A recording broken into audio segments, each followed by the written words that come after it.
el señor viceministro de Salud, Ernesto Carrasco, habló de que ustedes estaban donando una máquina eh, de secuenciador para más o menos 1.400 pruebas de COVID-19. ¿Cómo es esto? ¿Cómo está trabajando el Estado ecuatoriano con Roche Diagnostic? Señor gerente, por favor. Muchas gracias, Ronnie. Gracias por su llamada. A ver, precisemos en el caso de lo que estamos hablando de este secuenciador que usted le dice o ha dicho el señor viceministro, no es un secuenciador, sino es una máquina que hace diagnóstico molecular, ¿ya? Y esta máquina que hace diagnóstico molecular es lo que ustedes han escuchado en la prensa, que es el PCR, ¿no es cierto?, para coronavirus, ¿ya? Entonces, el PCR es una técnica que se basa en la detección de los genes, en este caso el RNA del virus, ¿ya?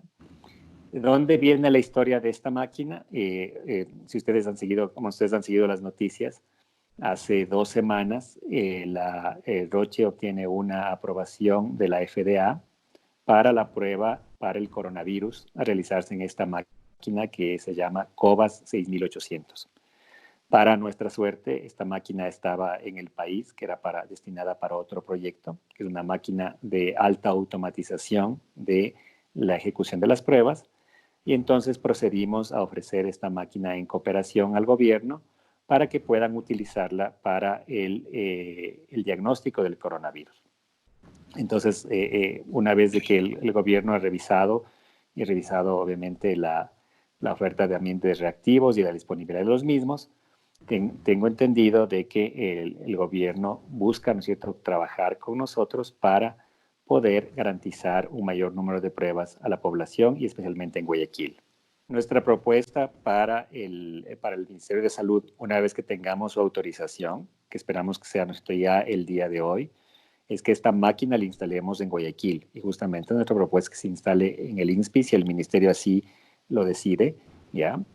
Y que esa máquina, ¿cierto?, en la instalación, lo que toma más o menos una semana y media, ya empiece a correr el número de pruebas que usted menciona, que llega a ser, ¿cierto?, hasta un número de 1.400 pruebas, ¿cierto?, en un periodo de 24 horas.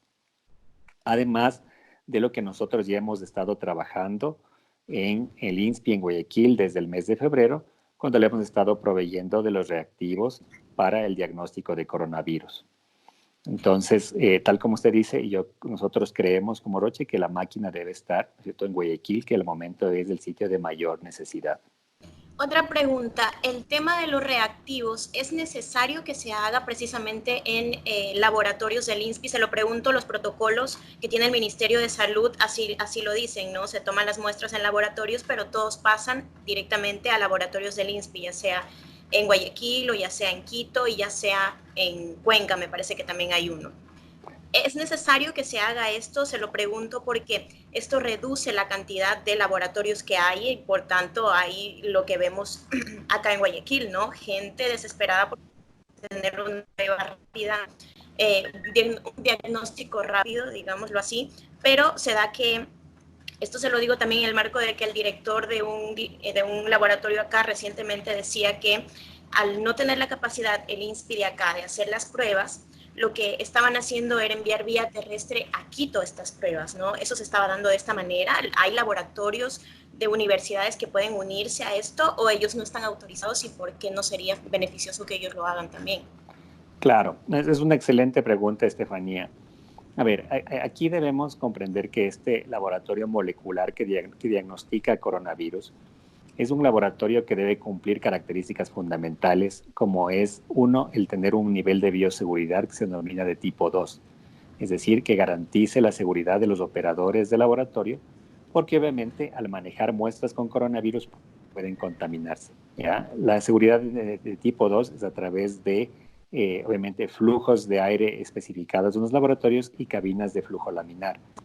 Y solamente cuando tienen estas condiciones les permite operar estos laboratorios. Ahora, en base a su pregunta, cómo empezó el diagnóstico del coronavirus en el Ecuador es a través de una decisión del Ministerio de Salud de centralizar el primer monitoreo epidemiológico en el INSPI y funcionaba exclusivamente en Guayaquil. Luego, hace más o menos 3 semanas, el INSPI se amplió hacia Quito, hacia INSPI Quito y también a INSPI Cuenca. Luego de las declaraciones del vicepresidente en el sábado, ¿no es cierto?, que tuvimos hace 2 semanas, en esas declaraciones, cuando el país se declaraba en emergencia sanitaria, desde ahí se empezaron a habilitar laboratorios privados. ¿Cómo se han habilitado laboratorios privados? A través del Ministerio de Salud, que ha hecho con la Agencia de Control de Calidad, que es el ACES. El ACES fue habilitando laboratorios y progresivamente se habilitaron laboratorios como SINLAB, que trabaja con Interlab, que usted menciona en Guayaquil, también aquí Zurita y Zurita. Y se han ido habilitando otros laboratorios que también creo que están en Guayaquil, tratando de habilitarse, como Solca Guayaquil y los hospitales de la Junta de Beneficencia, ¿ya? Y también se han habilitado el Hospital Vicente Corral Moscoso en la ciudad de Cuenca. Entonces, progresivamente el Ministerio de Salud ha ido habilitando los laboratorios en estas 2 semanas. ¿Qué requisitos fundamentales son? Obviamente que el laboratorio tenga la condición de cumplir con la bioseguridad de tipo 2, tenga el equipamiento adecuado y obviamente también el personal entrenado en biología y diagnóstico molecular que le permita hacer el diagnóstico adecuado y seguro de los pacientes. Un poco quisiera saber el convenio que se hizo junto con el Ministerio de Salud, porque si bien ustedes están donando una máquina, pues hay unos reactivos que pues supongo que será mediante un convenio que ustedes han firmado para que Roche sea quien provea de todos los reactivos a Ecuador. Entonces, yo escuchaba hace poco a expertos en este tema, quizás un poco criticar ese lado del Ministerio de Salud y decir que por qué una sola farmacéutica es la única que presta todos estos, digamos, da todos estos reactivos al Ecuador, si no sería mejor o factible también que entre en nueva competencia. Pero esto se lo pregunto para que usted me lo diga desde una postura un poco... Claro, no, y completamente de acuerdo, Estefanía. Es un momento, ¿no es cierto?, en que no solo Roche, ¿no es cierto?, va a satisfacer las necesidades que tiene el Ecuador. Es un momento en que debemos de estar todos, ¿ya? Y en efecto, ¿no es cierto?, como usted habrá visto, la licitación que ha hecho el Ministerio de Salud la semana pasada es una licitación completamente abierta, que pueden haberse presentado varios oferentes. Y me imagino, ¿no es cierto?, yo no sé a cuántos, ¿no es cierto?, oferentes habrá calificado el Ministerio de Salud, ¿ya?